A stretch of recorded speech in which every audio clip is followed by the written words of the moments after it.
Hey there. Good evening, everybody. Welcome back to the Texas Prison Transparency Project. This is episode number 23. And so happy to have all y'all here tonight. Very excited about tonight. Tonight is the 1-year anniversary of this podcast, the Texas Prison Transparency Project. Get out there. So many people never thought we would ever make it this far. And there was moments when I'm sure we didn't think we were going to make it either. But it's been amazing. There's been so many ups and downs, so many amazing things that have happened along the road. And tonight, we're going to take a trip down that road again, a little trip down memory lane and, see just how we got to this point, right? So, yeah, I'm very excited about this, man. Thank all y'all for watching. We appreciate all of y'all. Hey, who would we be or where would we be if y'all weren't interested, right? So, man, all the love and appreciation in the world. And yeah, let's just keep on pushing together. Okay, so tonight we're going to do this a little bit different since Miss Ashlyn Gaddy, hey, and we got our good friend Miss Hillary Randall on here again. Many of y'all will know her. Hey, Hillary. Hey. So tonight, since Ashlyn began this before I ever got out of prison, we're going to talk to her and find out how this journey actually began. So my first thought goes to a little look behind the scenes. Let's talk about actually putting the show together and what goes into producing something like this here. Because I'm sure a lot of people think it's easy. Just hit record on your phone and take off, right? But tell them what you go through, Ashlyn. Well, Hillary knows. I mean, as everybody knows, Hillary's been here since pre-day one. Yes. Was on the first few podcasts. And then Bestie. Then decide she wants to be behind the scenes because that's where she likes to do her best work is, hey, let me find out what you need me to find out and we'll dig it up for you. And here we go. Investigative reporter. Yes, she's my investigator. So that is one aspect of it is one, we have to pay attention to what's going on in the TDCJ world and news. There's usually a lot going on. So we try to base our shows around what's going on, finding guests that are appropriate to the week. And when we don't have that, we just kind of fill in the holes of what do our viewers want? What problems are you guys facing? Hillary, what's another way that you think we kind of pin things down?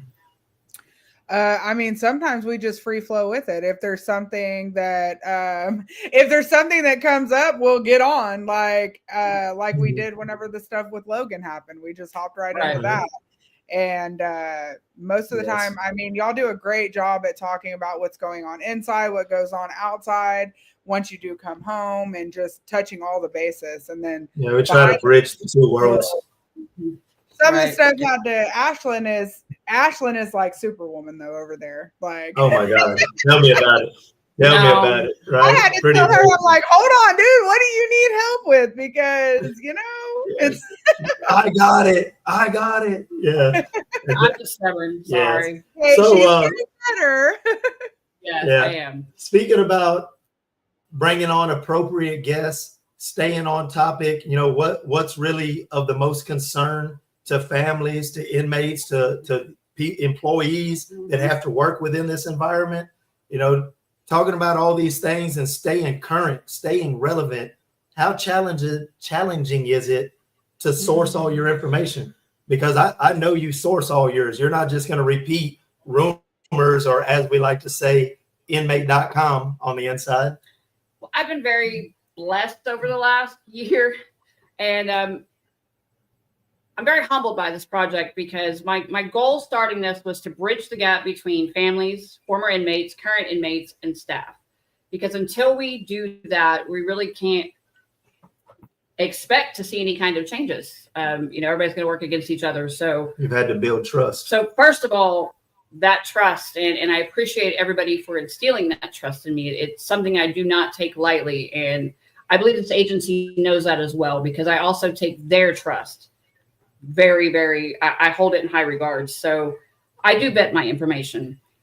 So if you guys send in reports to either our side of things or the TDCJ troll side of things, we vet the information. If we can't get a solid confirmation, we're not going to touch it. Probably a 3-point confirmation. And we do try to get 3 points of contact with confirmation, because I just, credibility is everything for me, and I won't speak on it if I can't prove it.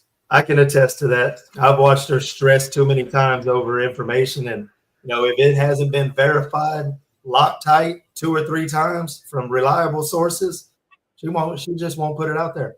She won't speak on it. And it's not that I don't care, because I do. I care too much, and I spend a whole lot of time trying to get it. Yeah. It's just if I can't. She cares about her integrity. And I can't fight an issue if I can't back myself up with what I have. It doesn't help us as a whole, as a community, to go with incredible information. So, and Hillary knows, she's actually had a situation where, things were, wires got crossed, and it ended up not being an okay situation. Yeah. Oh yeah, absolutely. Yes. Yes. How many times have you told me I'm not going to compromise my integrity? I'm not. And I love that. I do. Yes, I love that, right? I mean, how do you argue with that? Yeah. I'm not that I don't care. Okay. I can't. Okay. I mean, it's in the name, transparency. So tell me. Right. You're absolutely right. Censorship is probably originally one of the hardest things we had to push through is what are we allowed to say? What are we not allowed to say? And then it was like, well, it's a transparency project. Yeah, we should probably say it all. My favorite quote from Dr. Phil is, you cannot change what is not acknowledged. So true. Absolutely. You have to push past the censorship. And if that goes getting, Public Information Act request in or Freedom of Information Act request, so be it. We'll take the time and we'll do it. I mean, everybody knows the troll does it as well. Mm-hmm. Other than that, the emotional toll I think it takes on everybody as a team. That's a big one. I know my entire team can attest for the emotional toll it takes on all of us. Sometimes you'll see I let the boys come and do episodes for me, and it's one, either, yes, I'm either under the weather, I do have lupus, or 2, I'm over it for the week. I'm done. The boys want a podcast, I'll let them do it, and I have to take a break sometimes. Yeah. Sorry, I love you, but I have to. Yes. I have to take a break, or I can't keep going on. How about you, Hillary? Do you deal with some of the same issues, some of the same personal issues doing this work? Oh yeah, most definitely. I absolutely have to take a step back sometimes, because like doing the part that I do, it hits close to home with me sometimes, and it just kind of like, not gonna even lie, it takes me back to the place whenever Randy first died, because it's just like, it's like PTSD. And when there's nothing that I can do about a situation, or you have to wait. I don't know if y'all can hear that. My kid's crying. Oh my God. So sorry. I forgot where I was at. Sometimes it sends you back to thoughts of Randy, like PTSD, like. Yeah, and then especially whenever you can't, like when there's a situation that you really can't do anything about. Jeremiah, can you please go? You're okay. It's called life, right? It's a beautiful thing. Yeah. So, I know the emotional give me like toll 2 is seconds. I'll be for right a lot back. of people. Yeah, go ahead. You're good. Yeah, like I said, it's called life, and it's a beautiful thing. But the emotional toll is very real, and it's very heavy, because the people that do this advocacy work, honestly, they do it because they've had shared life experience. Their heart has been scarred, and they know what this journey is going to entail, especially for families that are just embarking upon this journey, just beginning or about to begin it. And, just that knowledge of what they're about to experience. I mean, there's no other way to say it. We share that pain, man. It hurts the soul. I'm on a different perspective slightly, because I'm the one that got locked up and taken away from my family, and one of the only times I ever seen my father break down in my life, whenever they convicted me in that courtroom and cuffed me and took me away. Right. So I know the pain is real, and they live with it all the time, and dealing with these cases over and over every day. Oftentimes it just keeps the wound fresh. It does. But people do it out of love. They want to help where they can, and that's a beautiful thing. And that's what we're celebrating here. 1 year of successfully doing this right here on this platform. So speaking of celebration, let's move on to some of these milestones we've had in the last year. Absolutely. So first and foremost, we would not be here if the TDCJ troll didn't start his page and didn't give me the ability to have this platform to be able to work. So I'm very grateful for him as a social media platform. I'm grateful for him as a partner behind the scenes in this work. And I'm so proud of him for having up to 50. He has 50,000 followers. Yeah. 50,000 followers. Yeah. So the Transparency Project is up to 7.5 thousand members. Yeah. And last I checked, as current advocacy groups, which we're not an advocacy group, we are a group of advocacy groups. So the project we lead, I believe, is the largest social media platform for Texas prison reform work at the current time.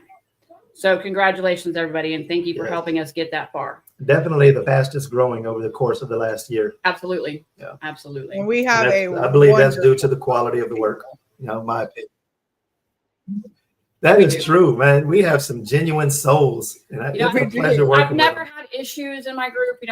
Other group, you're constantly having to moderate comments or kick people out or this, and we just don't have that.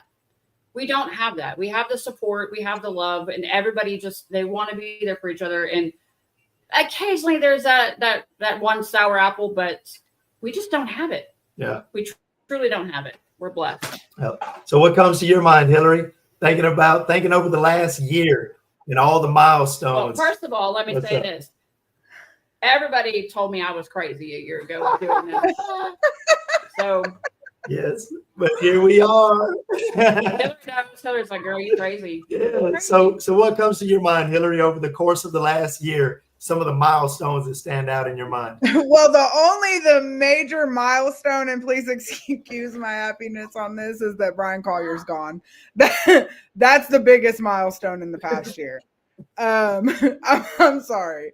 That's literally the first thing that comes to my mind. Other than that, like getting the word out. Basically, like growing a following and getting the word out and being able to help more people because of that, and being able to have a group of people to lean on.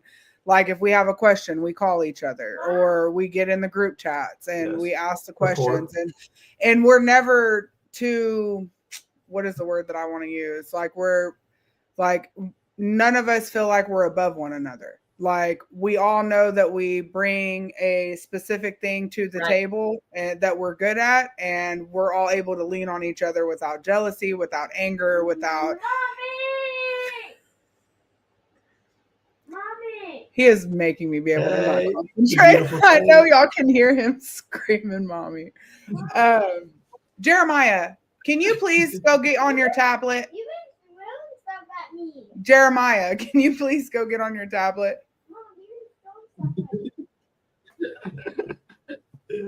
I chunked a highlighter that way. This is why she doesn't podcast often, y'all. It's fine. It's fine. There's nothing wrong with it at all.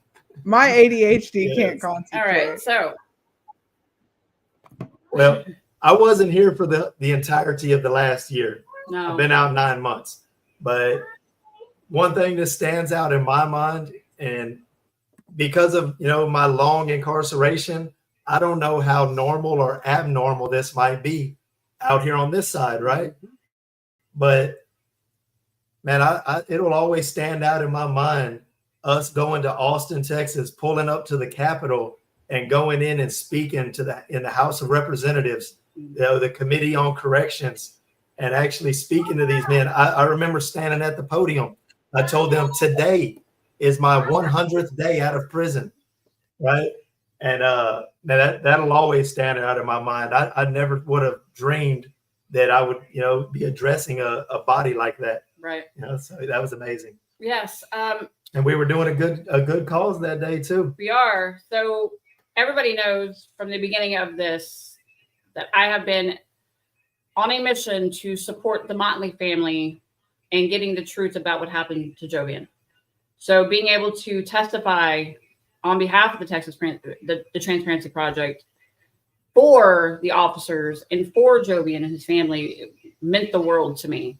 So knowing that bill got passed and that we played a part in being able to from an inmate standpoint or an inmate family standpoint, to be able to back it up and say, hey, your officers matter too. That really, really meant the world to me. So I appreciate the Motley family for including us in that. Yes. And I'm truly, truly honored to play a part of that. And it will forever. I really believe that's one of the key reasons that make this platform in particular stand out so much, is because we don't hesitate.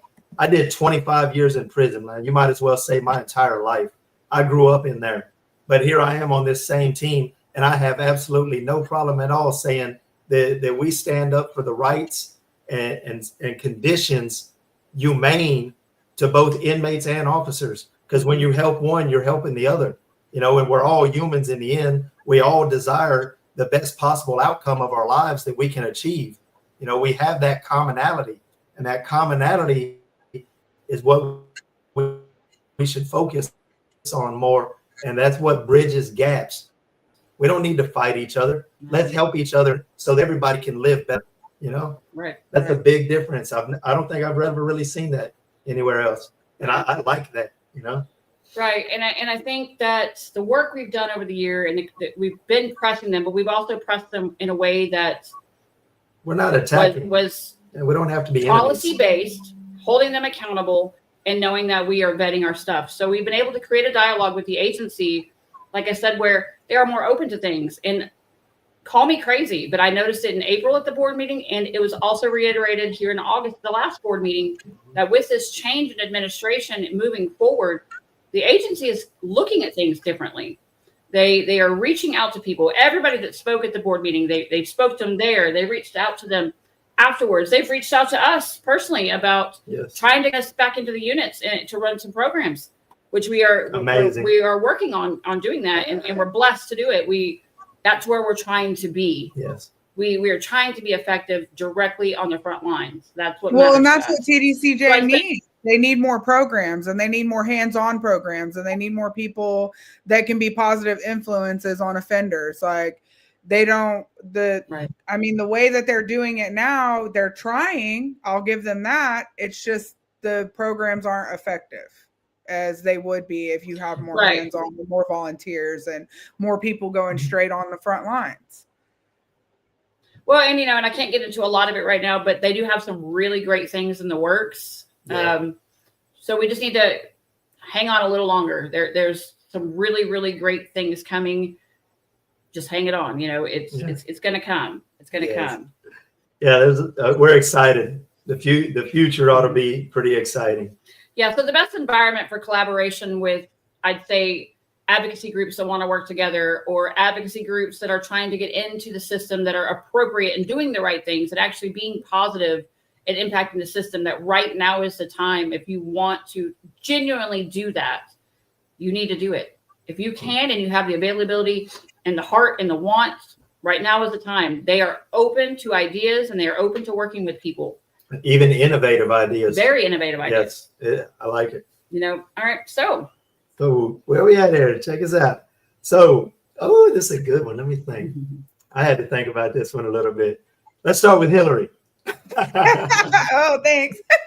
Hillary, tell us one or two or whatever pops up to mind. What are some of your most memorable moments over the past year on this journey right here, working with Ashlyn, the Texas Prison Transparency Project, building it up, the highs, the lows, the confrontations, the successes, the failures, all of it.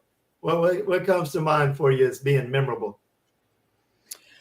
Oh, I don't know that I want to talk about that one that first came to my mind. Okay. Well, I mean, because me and Ashlyn are so close. Place, y'all. Gatesville is a dark, heavy place surrounded with prisons. And, how did you know what was in my brain? Get out of my brain. Because I was there with you. It was rough. Look, I loved the event, and I loved the ladies that threw it, and I loved the vibe there at the actual event, but the city itself. The town of Gatesville, y'all, is haunted, I swear. There is a very dark heaviness over that whole entire city, and yeah. So okay, well, there's one. You said it, so we can go with it. Let's see. You know, I don't know. Well, when I met Ashlyn, have we told that story yet? That was pretty memorable because I didn't think I was going to like her. I'm all ears. I didn't think that I was going to like her just because simply for the fact I'm not going to say the name on here, but an organization that she was with, and that's where she started, which she significantly grew from that situation. But when she introduced herself as Ashlyn from that, I was like, ooh. I was like, yeah, we're gonna, and we ended up hanging out all day at the board meeting. And whenever she spoke, I listened to her and I was like, oh, so she's covering the drug part. And then I've got the medical neglect and inhumane condition parts over here. And then we just came together and then boom, now we're here. I haven't, I stepped out of the picture for a while. I didn't go to any events. I didn't go to anything. I do know the last event that was hosted, that was really memorable because I met a lot of people, genuine people, and heard new testimonies and new stories. And I love how everybody came together, and everybody still does come together. And that's probably my most memorable memory this year is just it was August the 19th, was it? August 19th. We were all in Houston. Miss Brittany Robertson and Tona Southers Naranjo from Texas Prison Reform and Solo Street hosted the first Texas Prisoners Justice Day. We were there. It was a beautiful day. Music came out. It was a beautiful day. We got to network with a whole lot of people we didn't know, people we did know. Advocates came together for probably the first time ever, and actually open collaboration. Was there 100% for each other and for the event, and it made everything come to fruition. So I'm blessed to have been a part of that event, and I'm very, very grateful to the ladies that put that on. So yeah, now most memorable guests. Ooh, most memorable guests. You go first because you've done a lot of these. Oh wow. Okay, put me on the spot. But you know what? Man, there's so many great ones, but the first guy that pops to my mind, man, touched my soul, right? We're all probably gonna have the same answer. Ruben Singletary, that was my boy, man. His story was horrific. Won't go into it. Been there already, but it was horrific, and it was so wrong. This man was done so wrong. It hurts my heart to even think about it. But the man has survived. He's out of prison. He's out here thriving. And that's important. The man is a survivor and he's thriving now. And I'm still in contact with him, man. I'm blessed to call him my friend. But he's one of my most memorable guests. I have a bunch, but if I just get one, I'm going to shout out my boy Ruben Singletary. Yeah, I'd say all of our first is probably going to be Ruben. I think just because Ruben and Roxanne are so special to us. They were pretty much the first family we all collectively helped and had on the podcast. And it was such a full circle moment when Ruben got out, was actually able to come back on a few months later. And it melted my heart. They will always have a very special heart. But I'd say probably number 2 for me is going to be Matthew Garman. Matt Garman. What's up, Matt? You hear that? Just because he connected so well with the audience. And and I know Matt from the world because he actually works with Shannon, so co-worker. I never knew the ex-prison side of him because he's just Mr. Businessman, Mr. Master Degree, all this really master electrician, all this really cool stuff about him. And he always kind of steered away from the advocacy talks or the reform talks, and then all of a sudden he's like, oh, well, I kind of want in. He kind of warmed up to it being around me. I'm always talking about it. Yeah. And then after he did the first one, he's like, let's do this again. And people were so just amazingly with him. And he engaged so well. He connected with so many people, because he's a genuine guy with the lived experience. And he done what most of us want our loved ones to do. Mm-hmm. He applied himself in prison.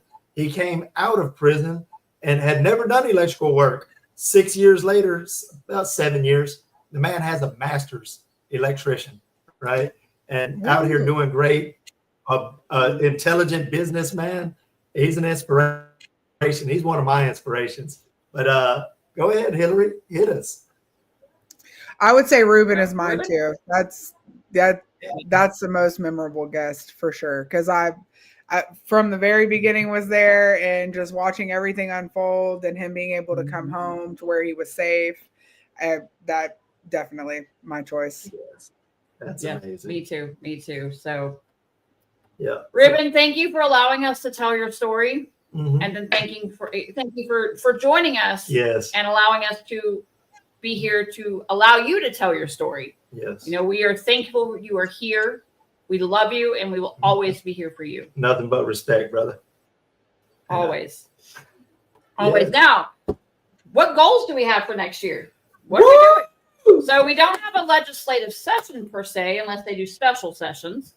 So that doesn't mean that bills can't be done.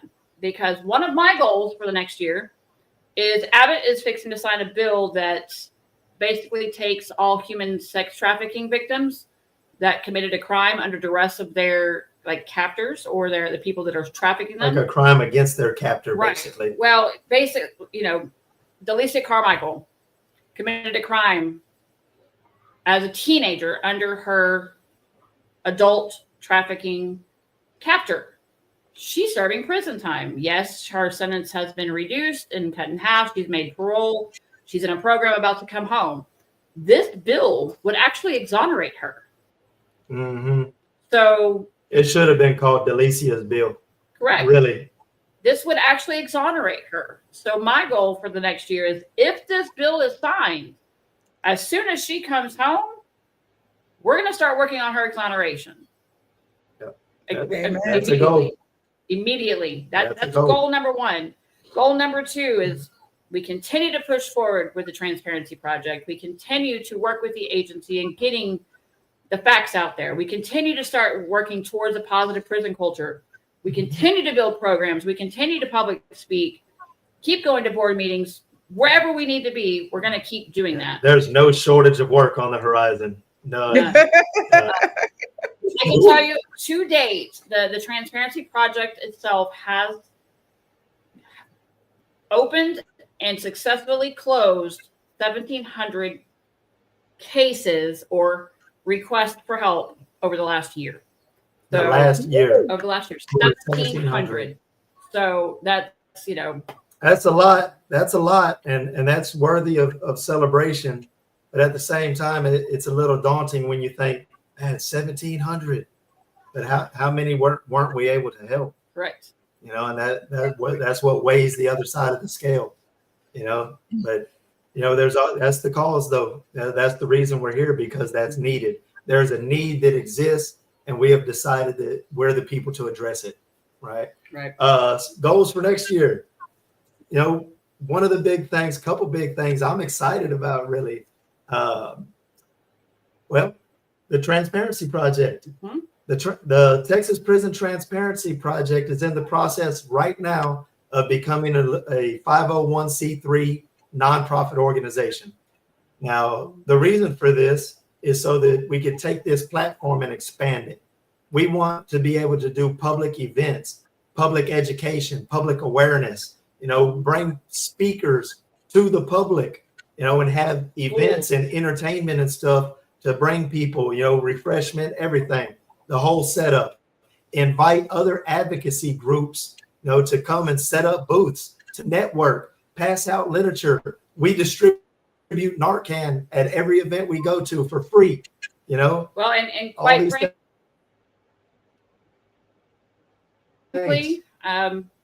this is a full-time. Yeah. And I want to keep it that way. So if I can 501 and get grants, it will help us expand the project and be able to do more things for more people, like drug education and, I want to talk to the everything. youth. Yes. I got arrested when I was 17 years old. But even before that, I went to TYC when I was 14 years old. I want to talk to them. I have their story, and that's one of my goals for the next year. I want to be able to speak to youth, right? I'm already on schedule to be able to enter prison and go talk to the men again. I mentored men for 15 or 16 years before I left. I'm comfortable with that. I look forward to that. I want to do that, and I'm going to do that. It's already coming, but I want to be able to speak to the youth as well, you know.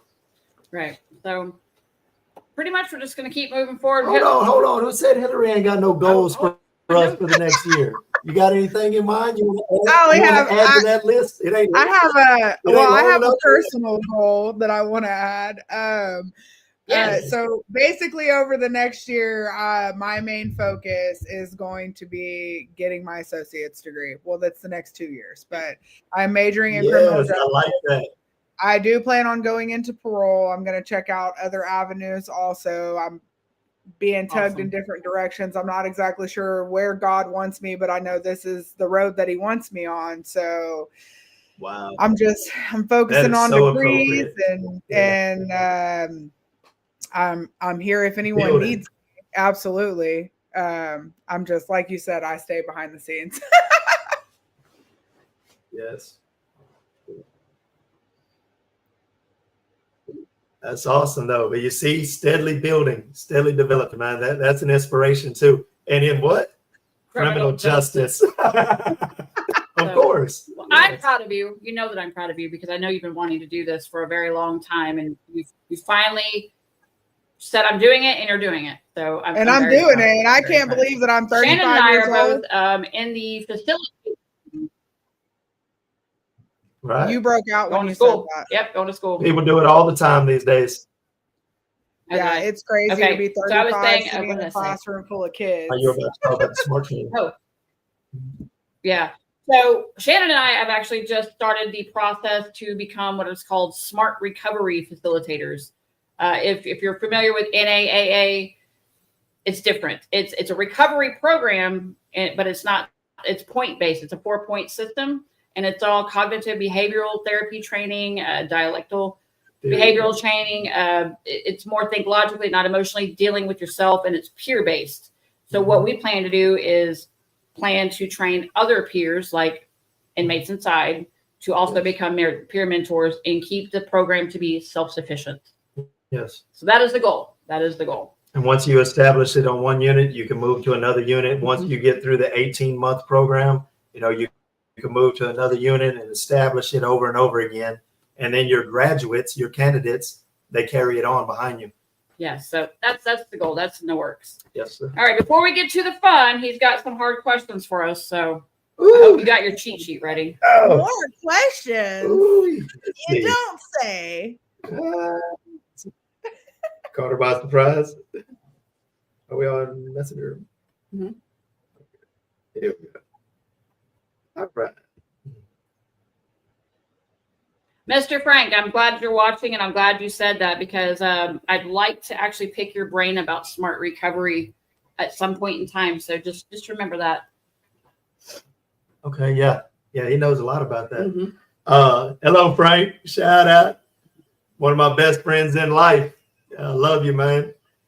All right, check it out. So since your first episode, Ashlyn, what changes, if any, have you seen in TDCJ for the people you know?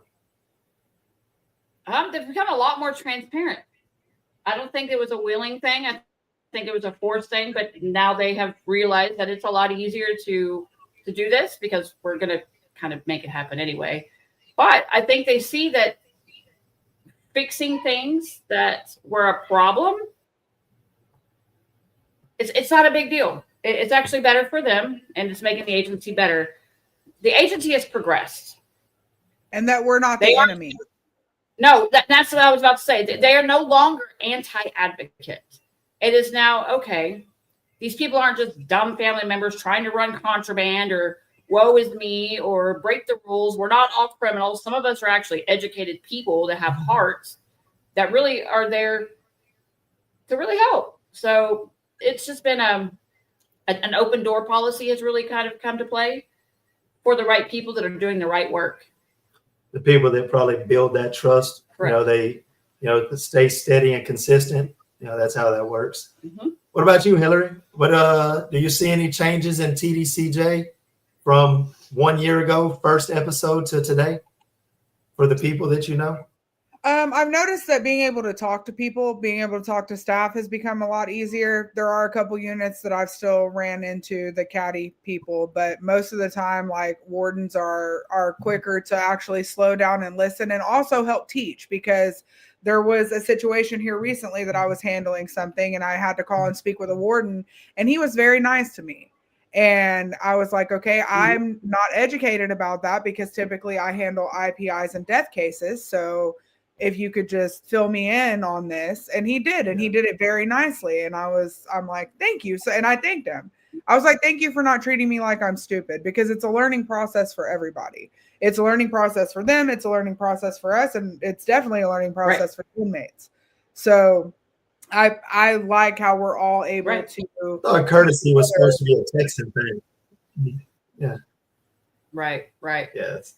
So, and one thing I noticed, I'll touch on that too, is Renee Hinojosa, the head of parole.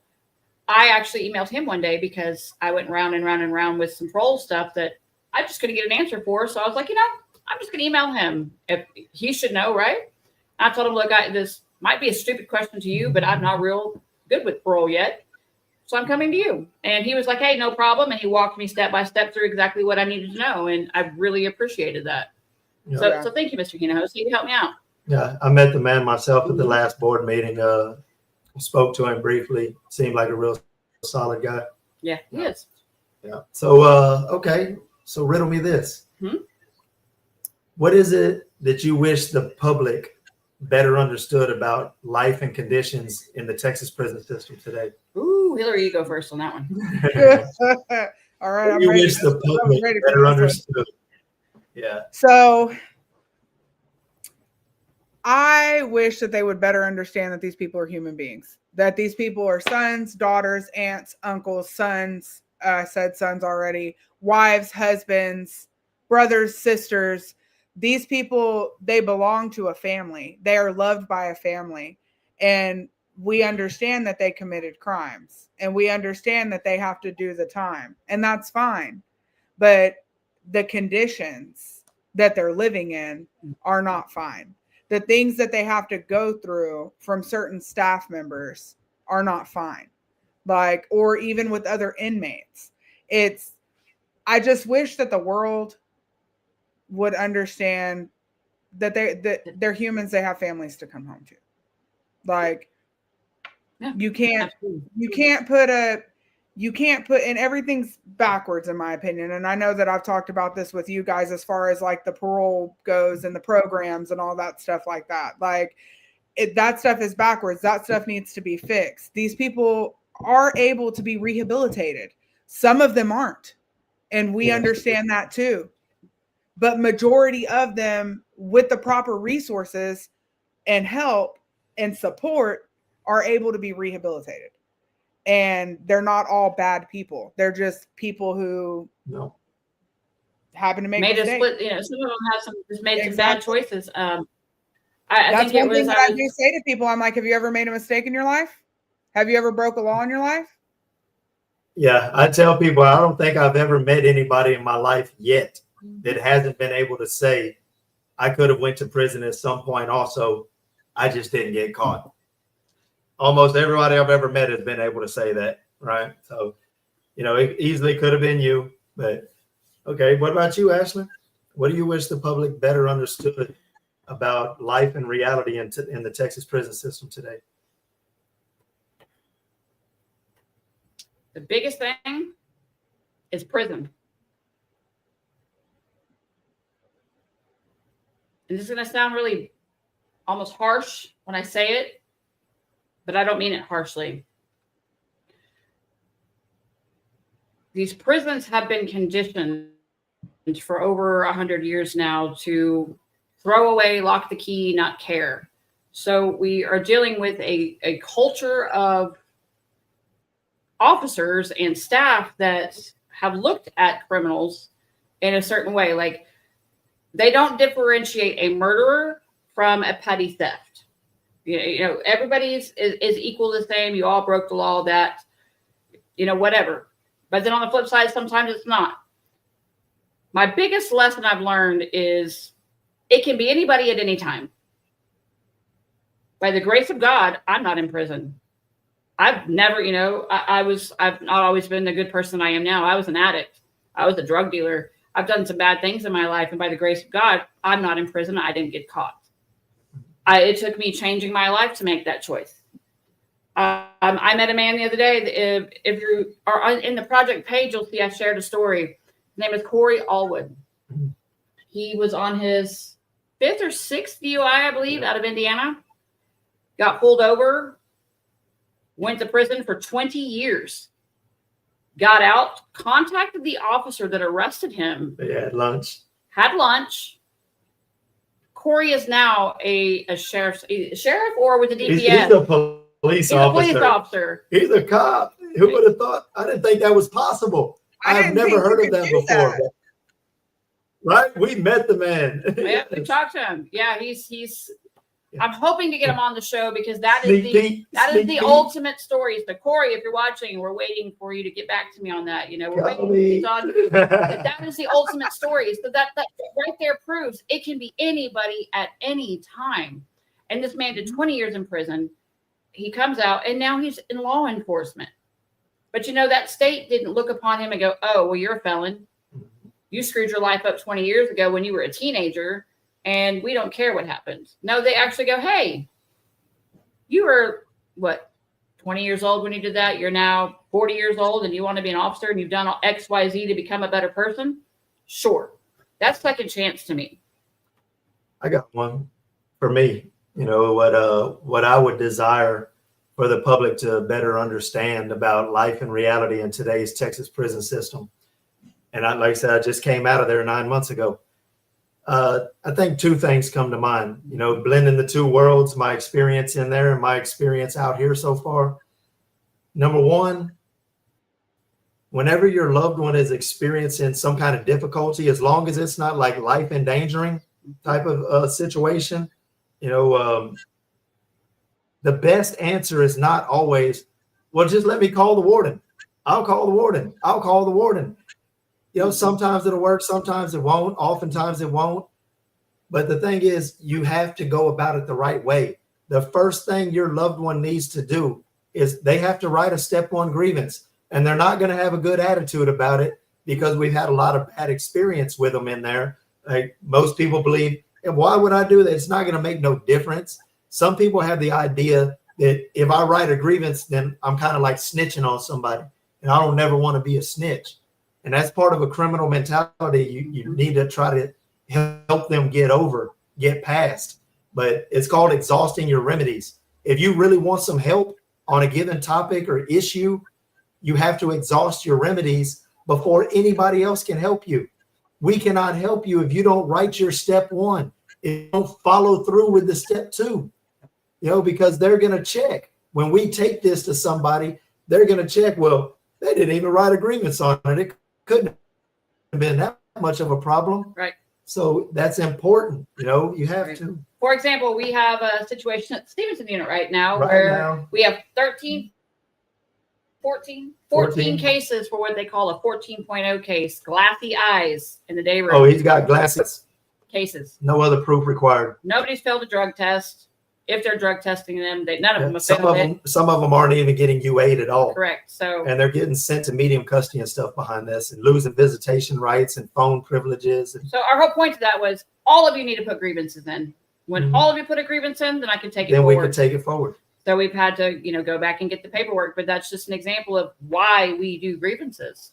Yeah, you just have to do it. You have to roll the dice and write the paper. So the second thing that comes to mind, and this is kind of a hard one, man, because like I said, I'm pretty fresh out. So it's still real vivid. I'm pretty sure it will be my whole life.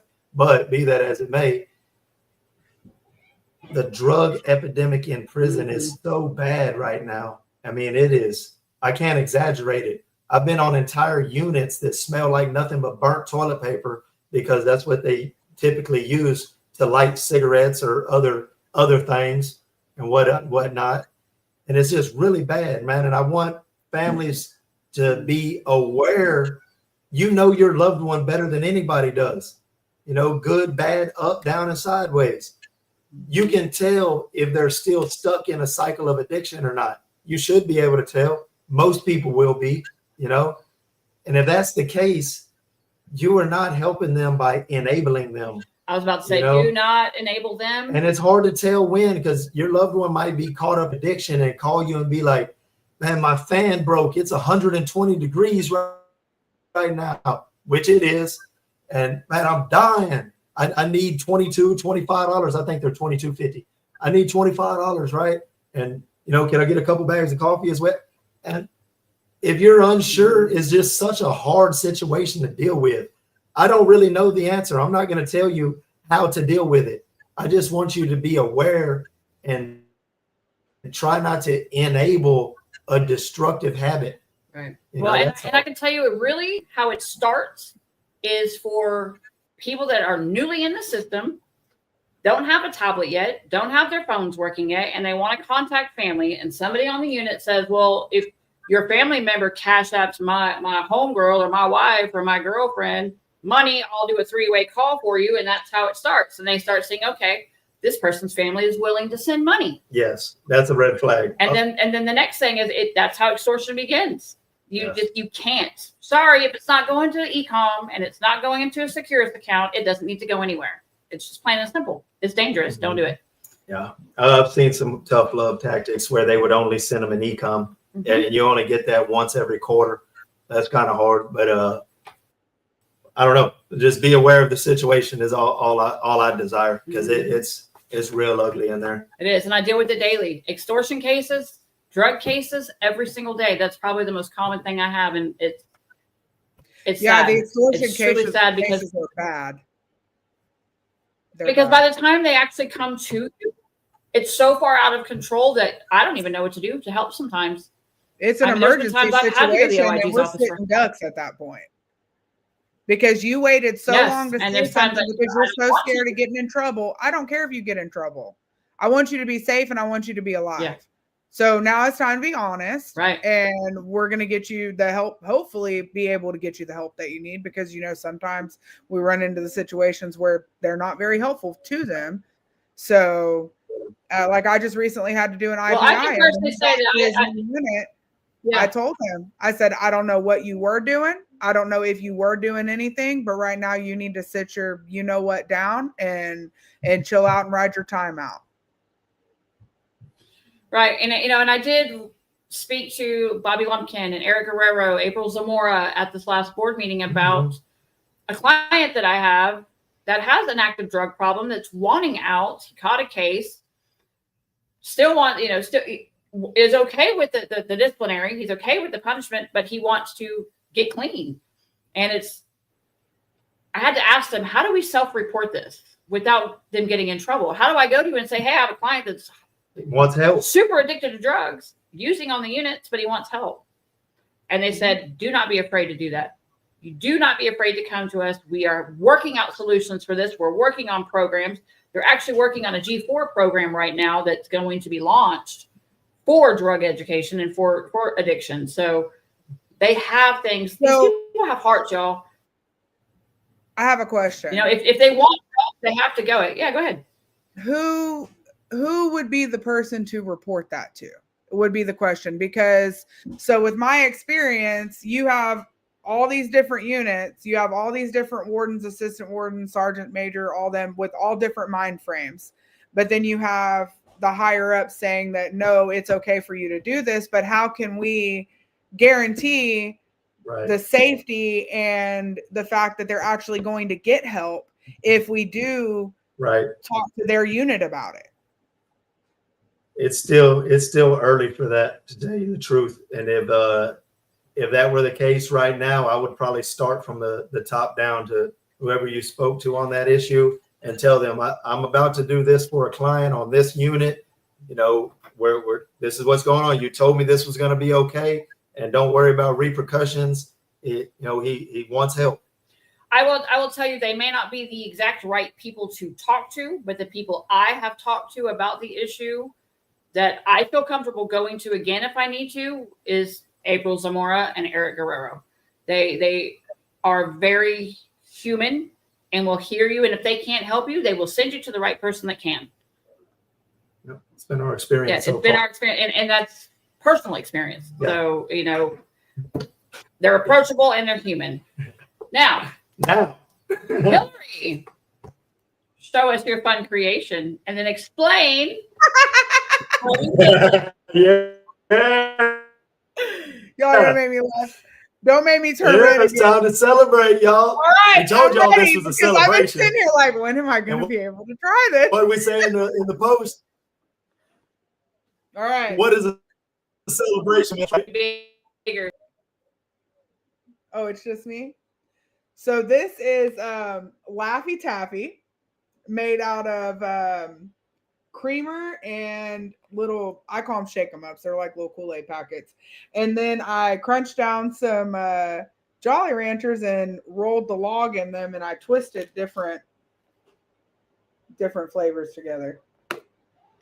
All right, y'all can come back now. Are y'all gonna leave me here to eat it? Okay. Is that your? Where's your cheesecake? Oh my God. You said do the cheesecake? Oh, that's your first time trying it? Yeah, where's your cheesecake? I haven't tasted. The only time I tasted it was on my fingers today when I was making it. You're making it. So this is your first bite. This is First bite of penitentiary style Laffy Taffy. Tell us what's happening in your face right now, Hillary. This is really good. It literally, look, it's taffy. It's sticky. Yes. Is And it then sweet or the sour? The Jolly Rancher was like a great add on there, Shannon. That was a good. Shannon's the one that told me to roll it in there. Before you got it right? Do what? How many times did you make it before you got it right? I got it right on was it my third try or my second try? I think it was my second try. It was my second try that I got it right. Today, yeah. Too much water in the first one. Oh, yeah. The first one was too much water. It was just gushing. Hey, it only takes a little too much. A little teeny tiny, like you wouldn't believe how little of water it takes to make this. And you think coffee creamer, Spoonfuls. You measure it by the spoonful. Yes. So what's the trick to it, Shannon? The spoon crushing? Well, actually, the water is the most important thing. And literally, you think it's silly to just do it spoon by spoon and count like 6 or 10 spoons, depending on the size you're making, for an entire bag of creamer. It doesn't seem like enough.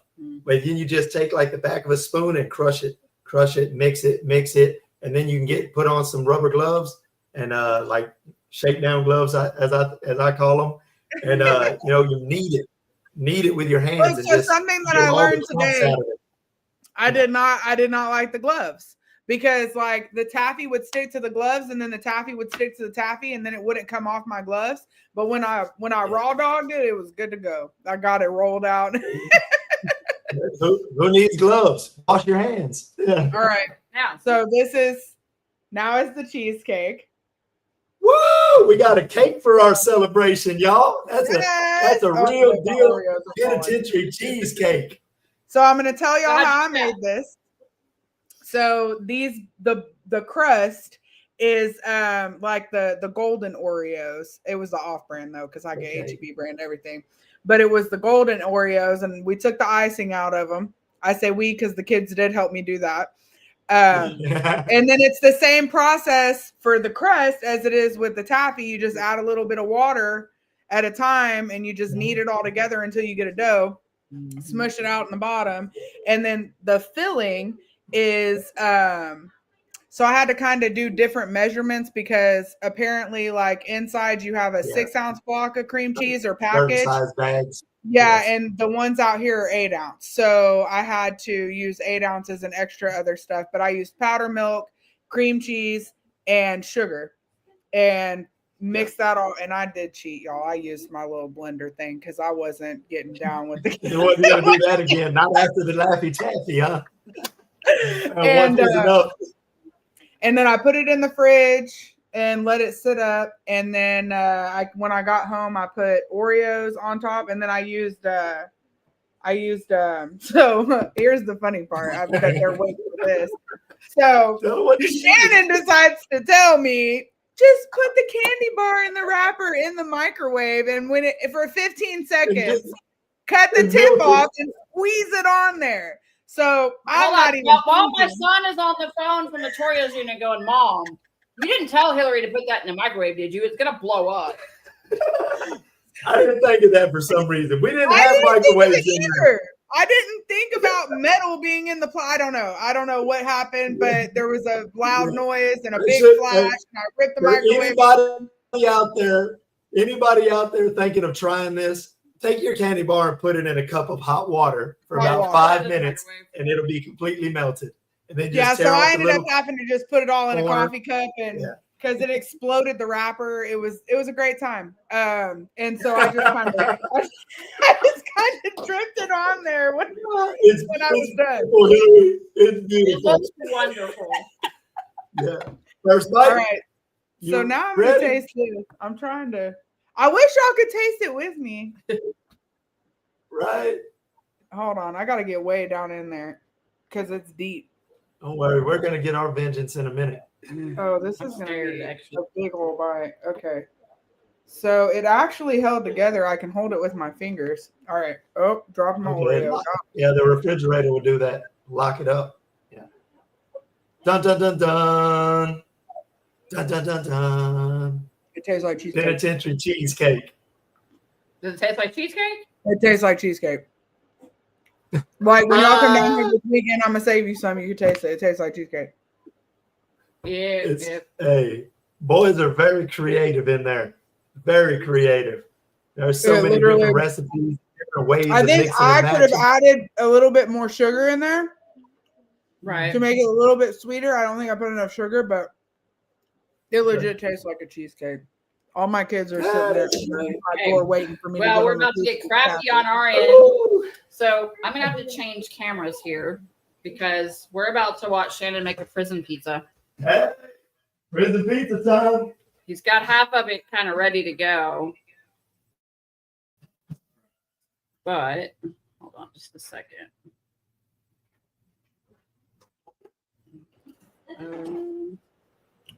All right. This is really good.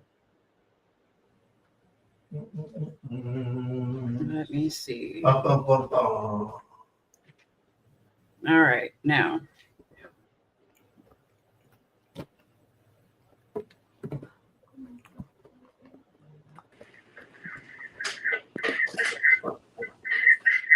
We got pizza camera. Yeah, we're switching cameras. Yeah, we're switching cameras. Yeah, just let the anticipation build. Okay, hold on. It's echoing. All right, so let me set this over here. And do I? Hold on. Trying to fix this, y'all.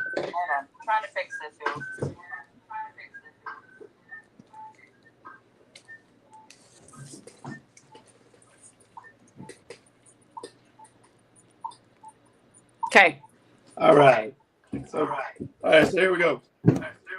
First, you'll see that I have this rolled up right now. Hold on. Is that echoing really bad, Hillary? A little bit, but not too bad. It's echoing me too. So hold on. I'm gonna mute you.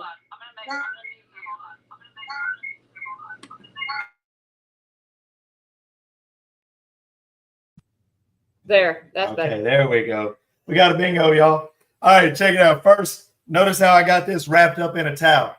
I'll show you what all we put into a chip bag to begin with, and then we pour hot water on it, mix it up real good, and roll it up in a towel because the towel is going to hold the heat inside while it cooks, right? The jackets in wintertime also work very well. So you get you an empty chip bag. You take your ramen noodle soups, right? Same soups your loved one's buying right now. Ramen noodle soups. And, you know, everybody from the penitentiary likes to break these up like this. It's just the way it's done, y'all. It just works better or something. So however many soups you're going to add in, then you crush up some corn chips and add it in. And then we would add some refried beans, dehydrated refried beans, though, not liquid refried beans. I couldn't find none today, so I substituted the refried beans with crushed up cheese puffs. You know, your loved ones have not this brand, but they have generic cheese puffs available on commissary on the inside. You can crush that up into a powder and you add it into your dry ingredients. And then you put all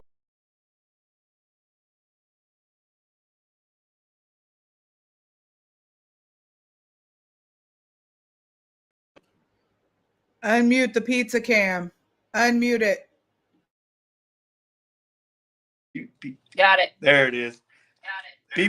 People love summer sausage on the inside. They don't get this exact one, but it's similar. So you can cut up summer sausage and cook it into your loaf also. When you get all your ingredients in here, you want to pour either hot or boiling water, but you barely want to cover your dry goods. You don't want a lot of water. Too much water is a bad thing. You want this to be solid, right? So you do that. You roll it up, roll it in a towel, let it cook for about 20 minutes. And then you take your chip bag, you lay it out on a flat surface, and you roll your loaf out. I'm just flattening it out in here. Try to make it as even as we can. Bring it up to the front of the bag. Get that boy nice and square. You know, because if you have 2 or 3 different people eating off of this, sometimes 4 people, then you want it all to be even, not on one side or another. So when you get to this point, we want to open this up. Now, how would you cut that open in prison? In prison, I'd probably either use my tooth or a razor blade. If you're eating with other people, yeah, you use. Hold on. Are you supposed to have that razor blade? Technically, no, but everybody does because you don't have scissors or nothing in there. Well, we're going to say use your teeth, not a razor blade. Sorry. Yeah, teeth work. So, and then just split it down the seam. Open it up. Man. Y'all, this looks foul. I'm just saying. That is a cheesy loaf. That is a cheesy loaf. All right. So, Ashlyn, that looks delicious. I wish I was there to eat y'all. It's good. You know it's good, Hillary. I know it's good. I'm ready. This right here. This is the same pack of taco meat that they sell on commissary on the inside right now. The exact same one, right? And this is only one of several different options you got, but this one is pretty good. So, and we open this boy up. And we heated everything up with like hot water. Yeah, everything's been preheated. Man, get all our taco meat on here. Oh, let me grab my spoon. I should have used my prison spoon. Just get a spoon. Sounds like it's echoing terribly. All right, so There's spread a our really meat around bad here. feedback. Try to get as even as we possibly Hold can. on, let me try to fix this. Let me do something. Mhm. Hold on.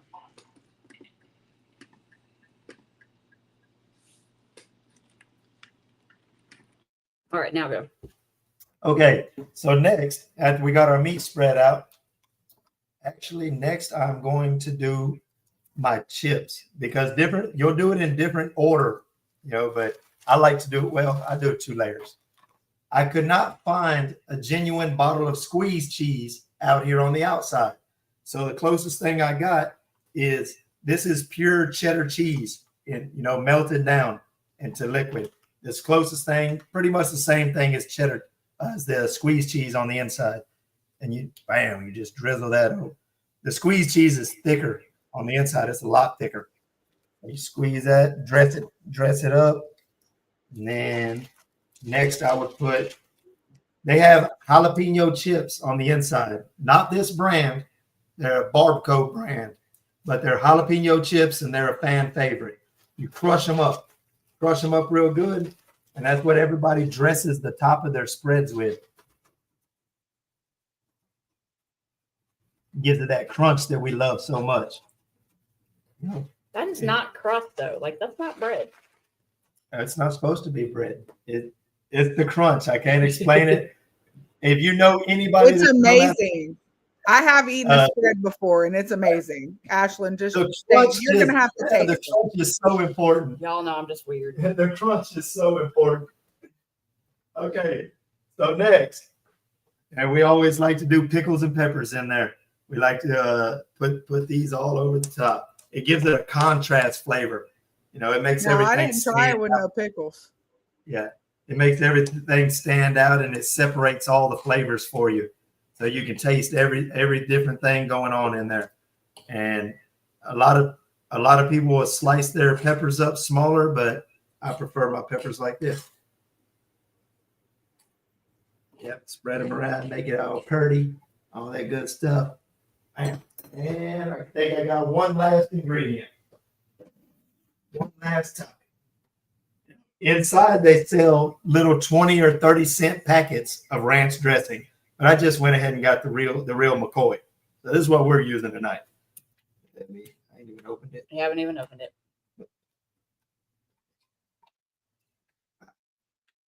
Press this boy up.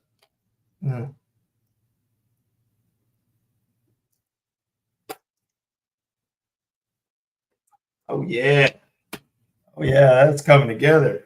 Everybody sits down together. We will bless the meal together, and then we'll enjoy in fellowship. So, Ashlyn, I've eaten about 10,000 of these in my life. You get to take the first bite anywhere you want and tell everybody what you think about it. All right. I want to see your face. So hold on. I'm getting there. Hold on. By the way, Shannon, you can get that squeeze cheese on Amazon. The same. Yeah. I couldn't find the same one. Yeah. Okay, let's see. I'm kind of scared, y'all. Get you a good bite. All the flavors. Dun, dun, dun, dun.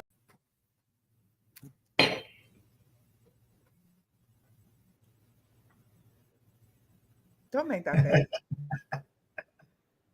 It doesn't taste bad. It's a texture thing for me, for sure.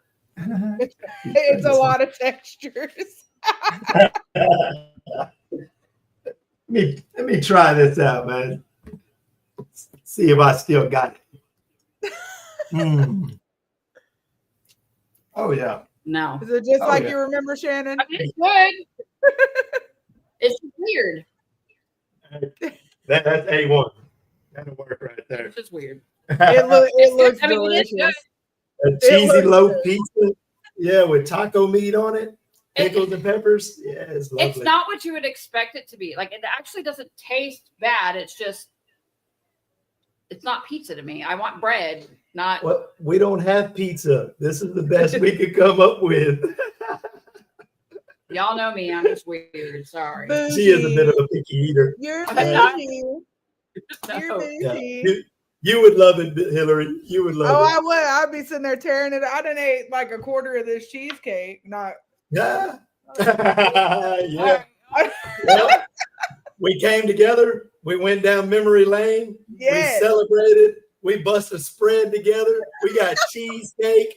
We got Laffy Taffy. Hey, we're living it up. You got my unicorn turd over here. Yep. I'll bless everybody's game with one last thing. And, you know, some people enjoy a nice shot of coffee after dinner, right? And what better coffee to have than the real deal? You got it. Bag. Black bag, baby. Yeah. I always heard that was the best one. I am so happy. Give thanks to where that came from. Man, so yesterday we traveled out to Brother J. Dan Gum's studio. And we did a podcast out there with him. That was another milestone I'd like to mention. It was amazing. It was so amazing. But yes, the man blessed me with a black bag of coffee afterwards because I was talking about it and the different reasons that I needed and wanted one. And he's like, I think I got one of those. You can have it. I like the brown bag better. And sure enough, he had 2 brown bags and a black bag. And he gave me the black bag.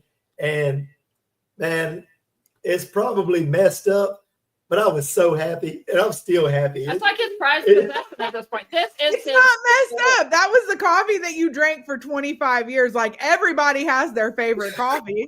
This made me so happy. It's ridiculous. I have Starbucks coffee, Dunkin' Donuts coffee, every kind of coffee in the cabinet. And that's Shannon, I want to try your coffee. I want all of it. I want to try all the things. Outspoken, I see you. Absolutely. Do not serve it to me on date night. Oh, no. Smart woman. We can do a little better than that. All right, y'all. We're going to get out of here. Let's all go to bed. Happy birthday, Transparency. Yes. And Troll. Troll. Thank you. Here's to some more. Yeah. Yep. We love you guys.